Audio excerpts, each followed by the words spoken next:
Un siècle après le premier conflit mondial, Yves Bourrel s'est plongé dans les archives de la Chronique de Fougères, ancêtre de la Chronique républicaine, pour voir ce qu'un journal local pouvait bien raconter de la guerre, semaine après semaine. Il en a fait un livre qui vient de sortir. J'ai choisi de travailler sur les archives de la Chronique de Fougères. Bien, parce que la chronique de Fougères au début du XXe siècle est le seul moyen d'information de la population. En fait, il n'existe pas de quotidien, il n'existe pas non plus de radio et bien sûr pas de télévision. Par conséquent, la chronique est le seul moyen d'avoir des informations, disons, d'ordre international, national et local. Hein, et en même temps, c'est une source d'anecdotes qui sont très, comment dirais-je, révélatrices de la vie, qui donnent beaucoup d'informations sur la vie locale. Ça y est. Alors, de quoi parle la Chronique de Fougères à la veille de la guerre? Alors, elle parle de l'arrivée du téléphone, enfin, et puis de l'électricité. Le téléphone, parce qu'une quarantaine de communes d'Ille-et-Vilaine ne sont toujours pas raccordées au printemps 1914.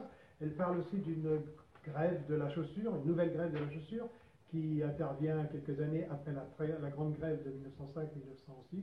Et puis, plus généralement, elle parle aussi du mauvais état de l'agriculture, hein, faute de formation des agriculteurs. Elle parle aussi du mauvais état de l'armée. Hein, et voilà. Et puis du temps de service des appelés, hein, qui a été allongé l'année précédente. Et puis également du voyage présidentiel qui se précise, du président Poincaré, voyage qui intervient en mai 1914, quelques semaines donc avant le déclenchement du conflit. Dans quelle situation se trouve le pays de Fougères à la veille de la guerre?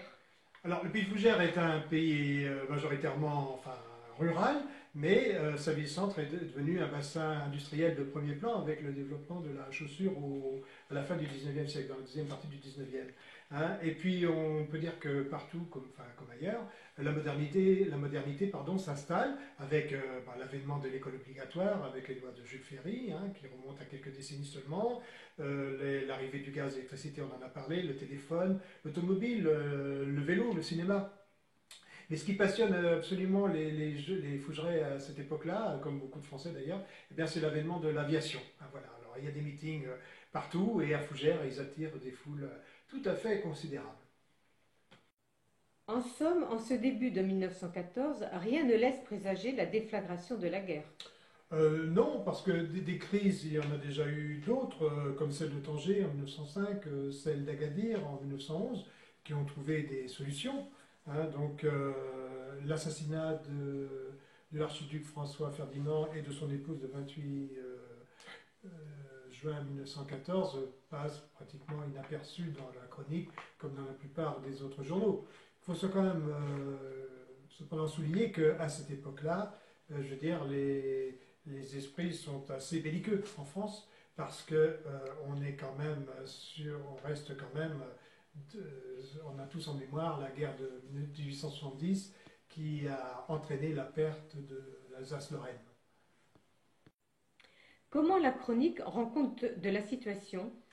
La déclaration de la guerre en plein été, évidemment, c'est une véritable déflagration. Hein. Mais très rapidement, le ton est à la détermination, hein, parce que ce sont les Allemands qui ont attaqué, donc nous sommes attaqués, alors on va se défendre. Hein, voilà. Donc ça c'est vraiment cet esprit de patriotisme qui prévaut. Hein, voilà. Alors très vite évidemment les hommes sont mobilisés, ils sont voilà. Donc à l'arrière il ne reste plus que les femmes, les enfants et les vieillards, hein, qui prennent la place dans les entreprises, dans les fermes, dans les usines. Donc voilà. Alors la chronique, le premier numéro de la chronique c'est le 8 août, hein, qui suit donc la guerre, la déclaration du 3. Et puis dans les numéros suivants, bien, elle rend compte d'une façon assez parcimonieuse avec les éléments qu'elle a, parce qu'il faut savoir que la censure contrôle très sévèrement l'actualité. Alors dans un premier temps, bien, on parle de victoires, des premières victoires françaises, et puis voilà, on va dire que la situation est plutôt favorable, alors que bon, très rapidement, au bout de quelques semaines, ben, la situation elle est très dégradée évidemment. Hein, on sait que les Allemands arrivent à Senlis, à 40 km de Paris, que le gouvernement quitte Paris, hein, c'est quand même très important. Donc voilà, alors du coup, on comprend que la guerre, qui est prévue initialement pour être courte, va s'installer dans la durée. Hein. Alors évidemment, aux premières semaines de septembre, heureusement, il y a la victoire de la Marne qui marque un coup d'arrêt à l'avancée des Allemands. Et là, on comprend que la guerre risque de durer un petit moment. Comment la population réagit-elle? Bah, c'est difficile à dire parce que, évidemment, à l'époque, il n'y a pas d'études d'opinion, il n'y a pas de sondage, hein, mais on peut dire, et ça se voit très très bien en lisant la chronique de Fougère, c'est qu'après, disons, l'esprit de patriotisme qui prévaut au départ, eh bien, on est plutôt dans une sorte de détermination lucide et puis, et puis une forme de résignation. Hein, donc voilà, alors la chronique qui est tout à fait dans cet esprit-là évoque un certain nombre de faits qui en disent long quand même sur sur le ressenti en tout cas des populations. Hein, c'est-à-dire que très rapidement les familles protestent contre le fait qu'elles n'ont pas de nouvelles de leurs mobilisés, de leurs soldats, hein, parce que tout simplement la poste militaire est totalement désorganisée par l'avancée allemande. Hein, donc voilà. Et puis d'un autre côté, ils voient aussi arriver les premiers trains, hein, de blessés, hein, très nombreux, des centaines de blessés, et puis aussi des trains de réfugiés civils avec des femmes, des enfants, des gens totalement démunis, hein, qu'il faut accueillir. Donc voilà, et ces premières images eh bien, en disent long sur la violence inouïe de ce conflit. Comment la vie s'organise-t-elle à l'arrière?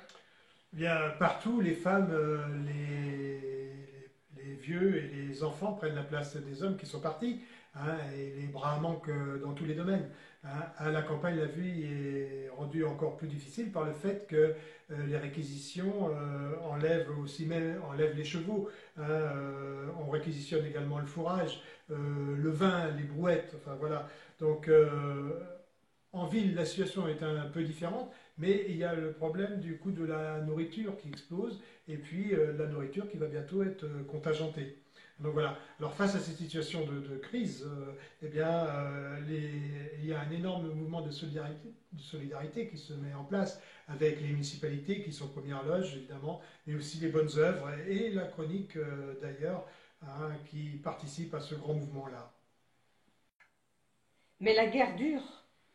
Oui, elle va durer plus de 4 ans et c'est évidemment très long. Hein. À un certain moment, on voit bien le flottement, le doute qui s'installe et les journaux ne savent plus trop quoi raconter. Donc en fait, la chronique, comme pas mal d'autres journaux de l'époque, elle va publier des éditoriaux assez, enfin dithyrambiques, hein, et cocardiers, des appels au civisme et à toujours plus de sacrifices. Et au fil du temps, la propagande devient de plus en plus prégnante. Hein, il faut dénoncer les profiteurs, les espions, les saboteurs. Hein, on essaye de trouver des boucs émissaires à la situation dont on ne voit pas trop l'issue. Hein. Alors, malgré la censure ne peut pas tout contrôler. Et en parcourant les faits divers, par exemple, on découvre les arnaques aux prisonniers, hein, les vols qui augmentent, les petits trafics, les désertions dont la chronique fait état. Ça veut dire elles existent. Hein. La misère évidemment qui se développe, comme la délinquance juvénile, hein, qui augmente aussi du fait de l'absence des pères et des grands frères. Donc voilà, évidemment, un autre fait notable aussi, c'est la prostitution dont on parle aussi, parce que nombre de femmes sur le front, enfin à l'arrière du front plutôt, ou à l'arrière, des femmes qui sont dans le dénuement sont contraintes à la prostitution. Donc tout ça en dit long quand même sur la misère de l'époque. Et jamais de bilan sur nos pertes. Non, parce que la censure interdit de donner des informations qui ne sont pas préalablement validées par les autorités. Hein. Alors, parfois, il arrive même dans les journaux que des paragraphes soient censurés, hein, donc, comme on voit ici, là, avec des blancs et un tampon, un coup de tampon censuré. pour revenir à Fougères, le maire de Fougères, à chaque conseil municipal, évoque le nombre de morts des semaines passées. Alors voilà, ce mois-là, nous avons perdu 30 hommes, le mois d'avant, on en a perdu 19, hein, mais à aucun moment il ne fait de bilan, hein, parce qu'il n'est pas autorisé à faire de bilan. Si bien qu'à la fin de la guerre, en novembre 1918, eh bien, on parle de 500 morts à Fougères, et alors qu'on est très loin du compte, parce qu'on est, bien sûr, il y a des blessés qui mourront après, mais le bilan pour Fougères, c'est de l'ordre de 650 morts. On se demande comment les populations ont pu supporter ce conflit. C'est vrai que les gens ont fait preuve d'un courage incroyable, hein. Peut-être du fait qu'ils étaient plus habitués que nous au sacrifice, hein, dans la mesure où la vie est rude. En ce début de siècle, elle est rude aussi bien à la campagne qu'en ville. Alors, toute l'énergie des gens, en fait, est tournée vers la survie, hein. La survie au fond parce qu'il faut sauver sa peau, et puis la survie à l'arrière parce qu'il faut se nourrir, nourrir les enfants, les vieillards, s'occuper des réfugiés, s'occuper des blessés, et tout ça dans un contexte quand même marqué par la pénurie et par la dureté des temps. Donc, le moi je n'existe pas, on n'existe qu'à travers le groupe. Voilà, et en plus, eh bien, il faut quand même penser aussi au fait qu'il n'y a pas une semaine sans qu'un malheur arrive dans une famille ou dans l'autre, hein. On annonce la mort d'un père, d'un frère, d'un oncle, d'un fils. Un conflit qui se durcit encore dans les derniers mois de la guerre avec la rigueur du climat et la grippe espagnole. Oui, l'hiver 1917-1918 est particulièrement rigoureux. Et voilà, et à Fougères, enfin comme ailleurs d'ailleurs, on commence à manquer de nourriture. En plus, on n'a plus de gaz pour se chauffer, hein, parce que le charbon qui sert à fabriquer le gaz, eh bien, est comme réservé à la défense nationale. Donc les usines tournent au ralenti. Et puis à l'été 1918, eh bien, il y a une sécheresse incroyable, qui fait que la ville est privée largement d'eau potable, hein. Et puis à l'automne, eh bien, arrive la terrible grippe espagnole qu'on a totalement oubliée aujourd'hui, mais qui a fait des centaines de victimes, notamment chez les plus jeunes. Quel est le bilan humain de ce conflit pour le pays de Fougères? Alors, on parle de 3500 à 4000 morts pour l'arrondissement de Fougères. C'est un chiffre assez imprécis parce que ça dépend de la façon dont on a transcrit les décès, hein, dans la commune de naissance ou dans la commune où les gens, enfin où les soldats vivaient au moment où ils ont été appelés. Voilà, alors pour la ville de Fougères, on parle d'environ 650 morts, et pour les Vilaines, 24 000 morts. Donc c'est un bilan énorme, c'est un bilan considérable. Enfin, c'est un chiffre tout à fait, ce sont des chiffres très importants. Donc voilà, évidemment qui ne tiennent pas compte non plus du nombre de blessés et de soldats qui rentrent totalement fous, rendus fous par la guerre, il faut bien le dire, hein. Donc au bout du compte, on parle de victoire de la victoire, mais cette victoire, c'est un peu une victoire à la Pyrrhus, hein, parce que au bout du compte, aussi bien les vainqueurs que les vaincus sont totalement exsangues. À la différence que l'Allemagne, le territoire de l'Allemagne, lui, a été préservé par la guerre, ce qui n'est pas le cas de la France, dont une bonne partie, tout le nord notamment, une partie de l'Est, a été totalement dévastée par le conflit, hein. Donc voilà, alors au bout du compte, on peut dire que si on a gagné la guerre, hein, bon, en tout cas on n'a pas gagné la paix, et j'en veux pour preuve ce que disait le maréchal Foch enfin, un peu après la signature du traité de Versailles. Il dit on n'a pas gagné, la paix, on a un armistice au mieux pour 20 ans. Voilà, enfin, je pense que tout est dit. Voilà, c'est-à-dire qu'à la fin de la guerre, eh bien, à la fin de la guerre, de la Première Guerre mondiale, eh bien, on a déjà toutes les conditions réunies pour un deuxième conflit qui interviendra effectivement 20 ans plus tard.